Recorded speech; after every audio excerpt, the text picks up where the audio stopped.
अंदर से प्रश्न बनते हैं भाई।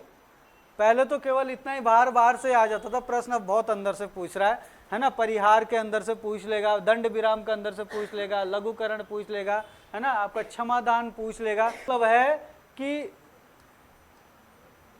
सजा को पूर्णतः माफ करना। देखो भाई, सजा को पूर्णतः माफ करना, पूरी रूप से। देखो क्या होता है, कुछ लोग सोचेंगे यहाँ पर चल क्या रहा। जब क्या होता है कि कोई भी व्यक्ति कोई क्राइम कर दे, है ना, अपराध कर दे जब कोई व्यक्ति, तो जिसके विरुद्ध अपराध किया है वो जिला न्यायालय में शिकायत दर्ज करता है। फिर आपका हाई कोर्ट आएगा, जिसको हम क्या बोलते हैं, उच्च न्यायालय बोलते हैं। और फिर हाई कोर्ट के बाद सुप्रीम कोर्ट आता है, जिसको हम क्या बोलते हैं, उच्चतम न्यायालय बोलते हैं। तो कोई भी व्यक्ति जब क्राइम कर देगा तो जिसके विरुद्ध क्राइम करा है वो क्या है कि डिस्ट्रिक्ट न्यायालय में जाएगा, जिला न्यायालय में जाएगा, वहाँ पर शिकायत करेगा। जब ये मामला यहाँ पे ज़्यादा बढ़ जाता है या फिर वो संतुष्ट नहीं है यहाँ पे, या फिर क्या कहते हैं उसको, सपोज डिस्ट्रिक्ट न्यायालय ने सजा दे दी तो उसका मामला जो कहाँ पे चले गया, हाई कोर्ट में चले गया, है ना। सपोज हाई कोर्ट ने क्या है, हाई कोर्ट में उसने अपील करी, लेकिन हाई कोर्ट ने जो है उसकी अपील का जो है नहीं सुना कि चलो ठीक है, सपोज 5 साल की सज़ा दे दी, तो इसने भी बोला कि नहीं ठीक है, तुम्हें 5 साल की सज़ा ठीक है, तुमने क्राइम किया। फिर यहाँ पे भी वो संतुष्ट नहीं हो तो कहाँ चले जाएगा, सुप्रीम कोर्ट में, उच्चतम न्यायालय में चले जाएगा। यहाँ पे भी उसने कहा उच्चतम न्यायालय में कि ठीक है भाई, तेरी 5 साल की ही सज़ा ठीक है ना। अब वो क्या कहते हैं, सबने वो अपना अपना निर्णय लेगा। तो लास्ट जो चारा है वो कौन है, राष्ट्रपति। लास्ट चारा कौन है, राष्ट्रपति। जिसको सजा दी गई है वो लास्ट में जो है किसके पास जाएगा, राष्ट्रपति के पास जाएगा, और राष्ट्रपति से जो है क्या है, क्षमा याचना करेगा कि मैंने ये क्राइम किया था, लेकिन मैंने इतना भी नहीं किया था कि मुझे फांसी दी जा रही है। ये जो क्या कहते हैं, सजा जो सुनाई जाती है हाई कोर्ट में, सुप्रीम कोर्ट में और डिस्ट्रिक्ट कोर्ट में, इन सजाओं को माफ करने की शक्तियां जो है किसके पास है, राष्ट्रपति के पास है। तो सबसे पहले शक्ति का नाम है उसमें से क्षमादान। तो क्षमादान शक्ति में सजा को पूर्णतः माफ करना। सजा को पूर्णतः माफ करने का मतलब है कि जैसे किसी व्यक्ति को फांसी की सजा है, या किसी व्यक्ति को फांसी की सजा के जगह जो यहाँ पे किसी व्यक्ति को 10 वर्ष की सजा दे रखी है कि 10 वर्ष की है, या फिर क्या हो सकती है, उम्र कैद हो सकती है। तो इन सजाओं के बाद जो राष्ट्रपति ये बोल सकता है कि भाई जाओ, तुम अपने घर जाओ, तुम्हें जो है माफ किया, सीधा जो है माफ किया गया, यहाँ पे माफ किया गया, पूरी सजा जो है माफ कर दी। कि 10 साल की, इनका मतलब क्या है, पूरी तरीके से सजा को बिल्कुल जीरो कर देना, माफ कर देना। लघुकरण, लघुकरण में याद रखना सजा की प्रकृति को बदलना। इसमें क्या है, सजा की प्रकृति को बदलना। समझना जरा, यहां पे सजा की प्रकृति को बदलना। सजा की प्रकृति को बदलना, तो आप लोग देखना जो सजा है ना, सजा वही नहीं है कि 1 साल की, 2 साल की, 3 साल की, 4 साल की, 5 साल की, ऐसी ही सजा नहीं होती। सजा क्या होती है, कठोर सजा और सरल सजा भी होती है।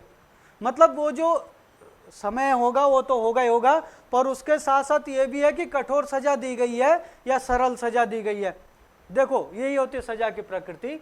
हो सकता है कि किसी व्यक्ति को 10-15 वर्ष की कठोर सजा दी गई हो,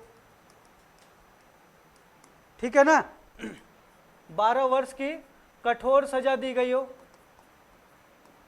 तो राष्ट्रपति क्या करेगा, लघुकरण के आधार पर यहां पे सजा की प्रकृति को चेंज करेगा। केवल सजा की प्रकृति को कैसे चेंज करेगा कि वो समय तो रखेगा वही 15 वर्ष, तो इसको क्या करेगा, 15 वर्ष की साधारण सजा कर देगा। 15 वर्ष थी, 15 ही वर्ष है अभी भी, पर कठोर सजा को क्या कर दिया उसने, साधारण सजा कर दिया। यहाँ पे 12 वर्ष थी तो अभी 12 वर्ष ही है, लेकिन 12 वर्ष की सजा को क्या कर दिया, 12 वर्ष की साधारण सजा कर दिया। साधारण सजा, 12 वर्ष की साधारण सजा कर दिया।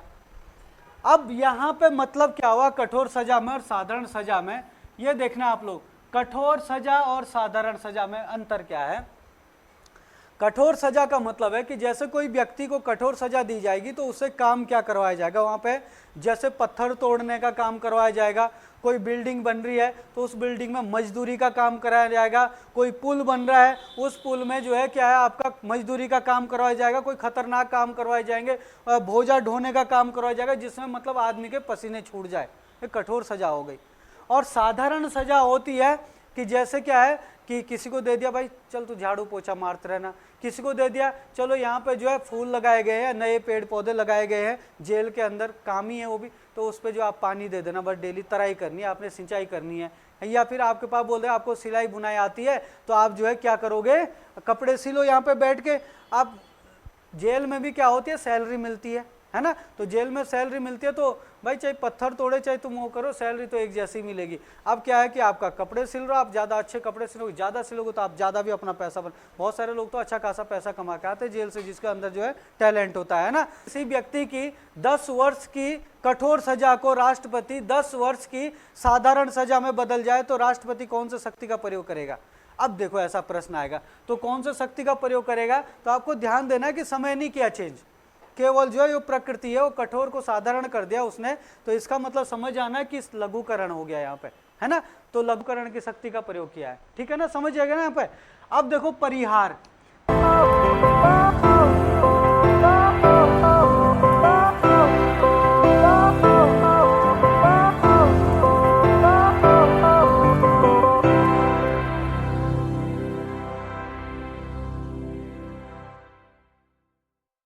परिहार में क्या होता है कि सजा का समय बदलना, यहां पे सजा के समय को बदला जाता है। देखो जरा कैसे, सपोज यहां पे भी हम बात करें कि किसी व्यक्ति को 15 वर्ष की कठोर सजा दी गई थी, ठीक है ना, या फिर क्या दी गई थी 12 वर्ष की, साधारण भी हो सकता है कठोर भी हो सकता है, चलो हम कठोर ही लिखते हैं, कठोर सजा दी गई थी, है ना। अब क्या करेगा राष्ट्रपति इसमें कि राष्ट्रपति ने सोचा यार कि उसकी पूरी बात सुनी और उसने देखो यहाँ पे सुनी राष्ट्रपति ने पूरी बात, तो राष्ट्रपति ने कहा कि ठीक है भाई तुम्हें तो 15 वर्ष की सजा होनी चाहिए, तुमने काम ही ऐसा किया, बहुत बढ़िया सजा दी है जज साहब ने आपको। लेकिन राष्ट्रपति देखेगा कि ये तो मतलब जज साहब ने जो है गुस्से में आके दे दी इसको कि इसको कठोर सजा दो, कठोर सजा नहीं होनी चाहिए थी भाई इसके लिए, तो राष्ट्रपति क्या कर देगा उसको चेंज कर देगा कठोर सजा को साधारण सजा में, तो राष्ट्रपति क्या है लघुकरण का प्रयोग कर देगा, तो इसको कुछ नहीं कर सकता कोर्ट। अब यहाँ पे क्या कर देगा राष्ट्रपति देखेगा उसकी बात सुनेगा पूरी कि सजा तो तुम्हें मिलनी चाहिए थी लेकिन 15 साल की सजा ज्यादा दे दी, पर काम तुमने ऐसा घिनौना काम किया ना कि तुम्हारे तो ऐसी सजा मिलनी चाहिए कठोर सजा कि जब तक तुम्हें सजा मिले तब तक तुम्हारी हड्डियां ही टूटती रहे। वहां पे राष्ट्रपति के भी दिमाग में ये बात आएगी, परंतु ये ज्यादा दे दी सजा, तो राष्ट्रपति क्या करेंगे यहाँ पे इसको चेंज करेंगे, 10 वर्ष की कठोर सजा को क्या कर देगा वो 5 वर्ष की कठोर सजा में बदल देगा। परंतु 5 वर्ष की कठोर सजा में बदल दिया तो यहाँ पे क्या हुआ कि यहाँ पे केवल किसको चेंज किया गया है, समय को चेंज किया गया है। यहाँ पे कठोर था तो यहाँ पे भी कठोर ही रहने दिया है ना, और यहाँ पे क्या करेगा 12 वर्ष की कठोर सजा, तो हो सकता है इसको 12 वर्ष की कठोर सजा को 7 वर्ष की कर दे, 5 वर्ष की कर दे, 6 वर्ष की, 8 वर्ष की, है ना, तो 7 वर्ष की कर दी, तो 7 वर्ष की कठोर सजा कर दी, है ना, तो 7 वर्ष की कठोर सजा कर दी, तो इसका मतलब क्या हुआ उसने कठोर को कठोर ही रहना दिया, लेकिन 12 वर्ष की सजा को घटाकर कितना कर दिया 7 वर्ष कर दिया, सजा के समय को चेंज कर दिया। लेकिन इसमें एक और चीज याद रखना भाई कि अगर राष्ट्रपति कुछ समय पहले ही उत्तराखंड के किसी पेपर में प्रश्न आया था, यदि राष्ट्रपति किसी भी व्यक्ति की फांसी की सजा को उम्र कैद की सजा में बदल दे, फांसी की सजा को उम्र कैद की सजा में बदल दे, तो राष्ट्रपति किस शक्ति का प्रयोग करेगा, यह प्रश्न पेपर में आया हुआ है, जरा बताइए। हैं बिहार में तो केवल टाइम को ही चेंज करेगा, अब फांसी की सजा में तो कोई टाइम नहीं है ना, फांसी की सजा में कोई टाइम नहीं है और उम्र कैद में भी कोई टाइम नहीं है, वो एकदम से क्या किया गया है, एकदम क्या कही गई, सजा के प्रकृति को चेंज किया गया, वो प्रकृति ही चेंज किया। देखो अगर उसने क्या कर दिया, किसी भी व्यक्ति की फांसी की सजा को किस में कर दिया, उम्र कैद में परिवर्तित कर दिया राष्ट्रपति ने, तो वो लघुकरण के आधार पर ही करेगा। ये भी सजा की प्रकृति है। क्यों? दंड विराम, दंड विराम का प्रयोग राष्ट्रपति क्या करता है? दंड को विराम दे देना, मतलब जो दंड दिया गया था, किसी को फांसी की सजा दी गई थी या फिर किसी को मतलब फांसी की सजा के लिए ज्यादातर यूज किया जाता है, तो उस पर जो है रोक लगा देता है राष्ट्रपति। और लगाता किस कंडीशन में?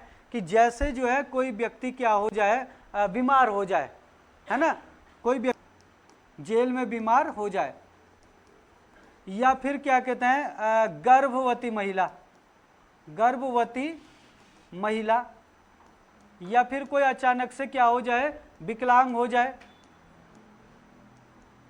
अपंग हो जाए, है ना, तो ऐसे लोगों की सजा को राष्ट्रपति क्या करता है? रोक लगा देता है। आप लोग बोलेगा मुझे फीवर आ रहा है, तो फीवर आ रहा है, डॉक्टर वगैरह चेक करेंगे और उसकी फांसी की सजा को क्या किया जाएगा? फिर माफ नहीं किया जाएगा और रोक लगा दी जाएगी। उस समय जब ठीक हो जाएगा, है ना, तब ठीक है ना।